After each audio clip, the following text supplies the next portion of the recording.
काला कानून वापिस लो। मोदी सरकार मुर्दाबाद, काला कानून वापिस लो। हरियाणा सरकार मुर्दाबाद, मुर्दाबाद, मोदी सरकार मुर्दाबाद। कृषि कानूनों के विरोध में किसान दिल्ली के बॉर्डर पर जा डटे हैं और उनको लगातार अलग अलग वर्गों का समर्थन मिल रहा है।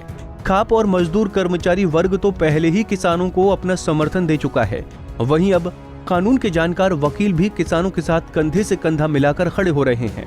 कैथल में जिला बार एसोसिएशन ने किसानों के पक्ष में न सिर्फ प्रदर्शन किया बल्कि सरकार का विरोध करते हुए खूब नारेबाजी भी की। किसानों के समर्थन में जो वकीलों ने आज प्रोटेस्ट किया है और ये एक्ट जिसका नाम farmers empowerment and protection act है, इनफैक्ट ये फार्मर्स के एम्पावरमेंट और प्रोटेक्शन के लिए नहीं है, फार्मर्स के खिलाफ है।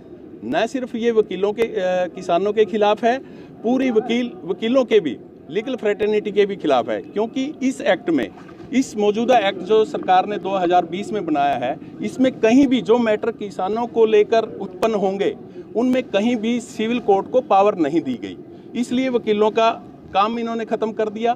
दूसरी तरफ जो कंसिलेशन जो बोर्ड बनाएगी उसके अंदर सरकार अपने नुमाइंदों को गठित करेगी 2 से 4 आदमियों को, और जैसे ही सरकार या एसडीएम चाहेगा उसी तरीके से फैसले होगी। और हम सभी जानते हैं कि एसडीएम या उनके नुमाइंदे किस तरीके से फैसले करते हैं। जब सरकार का सिविल कोर्ट को ही पावर नहीं है, सिविल कोर्ट पे विश्वास नहीं है, तो और किसके ऊपर होगा। सरकार ने खुद जो न्यायपालिका से अपना विश्वास उठा लिया है, न्यायपालिका पर सरकार का खुद विश्वास नहीं है, वकीलों के ऊपर विश्वास नहीं है, अपने मन चाहे तरीके से एक बोर्ड गठित करना चाहती है जो कि गलत है। अपने मनमाने तरीके से सरकार अपना कानून बना रही है, इसका पूरी वकील कम्युनिटी इसका पुरजोर निंदा करती है। हम सरकार से मांग करते हैं कि इस कानून को वापस लें और किसानों के हित में, जो असल हित में कानून है वो, और हम पूरी तरह से किसानों के हित की बात करते हैं। अगर हमारा अन्नदाता ही कहीं ना कहीं भटका हुआ है तो फिर किसी भी कदर इस देश का विकास हो ही नहीं सकता। जहां मोदी सरकार विकास की बात करती है, प्रावधान तो कर दिए गए हैं, लेकिन कहीं पे भी अगर हम देखें तो इसमें सज़ा का कहीं प्रावधान नहीं है।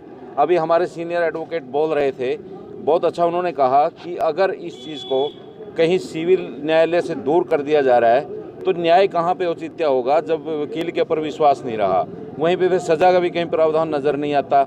आज किसान त्राई कर रहा, उनको एक जेल तैयार करके है बुराड़ी, जिसको बुराड़ी मैदान में बोलते हैं, वहाँ पे सुविधाओं का जिक्र करते हैं। जो सुविधाएं किसान मांगते हैं वो तो दे नहीं रहे हैं, वहाँ पे बुला करके उनको एक जेल में एक बड़े तरीके से ले जाने की कोशिश कर रहे हैं। पहली जो वार्ता भी बताया मेरे एक साथी ने कि वो उनकी विफल हो चुकी है। अब जब उनके मन में खोट है, जब 3 विधेयक वो लेकर के आए हैं तो किसी भी एक्सपर्ट किसान को चर्चा में नहीं लिया गया है, कोई समिति कोई नहीं गठित की गई है, तो कैसे मान लेंगे हम। और ये आंदोलन जो हो रहा है, अब मैं 2 दिन पहले न्यूज़ सुन रहा था, उसमें बताया गया सरकार कहती है कि कोविड-19 के चलते हुए, कोविड-19 अगर चल रहा है तो फिर कैसे संभव था बिहार में चुनाव, कैसे रैलियां संभव हुई हैं। इन सभी के ऊपर नज़र रखें तो हमें कहीं ना कहीं ठगा हुआ महसूस नहीं करते हम, और हम ये आंदोलन चलाएंगे और पूरी तरह से किसान के लिए अपनी कुर्बानी, जान की कुर्बानी देने के लिए भी तैयार हैं। और लीगलिटी के तौर पे कहीं भी केस लड़ना पड़ेगा। पूरी जितनी भी हमारी बार एसोसिएशन है इस बात के लिए वचनबद्ध है कि हम फरी रूप से उनका केस लड़ेंगे और कहीं भी उनको हारने नहीं देंगे। किसानों के लिए हम लड़ने के लिए। एक तरफ जहां कहा जा रहा है कि किसान पढ़े लिखे नहीं है और यही वजह है कि उन्हें कृषि कानून समझ में नहीं आ रहे, तो वहीं वकीलों का समर्थन किसानों को मिलना कहीं न कहीं ये साबित करता है कि कानूनों में जिन कमियों को किसान उजागर करना चाह रहे हैं उनसे उनके भविष्य को खतरा है। यही वजह है कि किसानों को चारों तरफ से समर्थन मिल रहा है।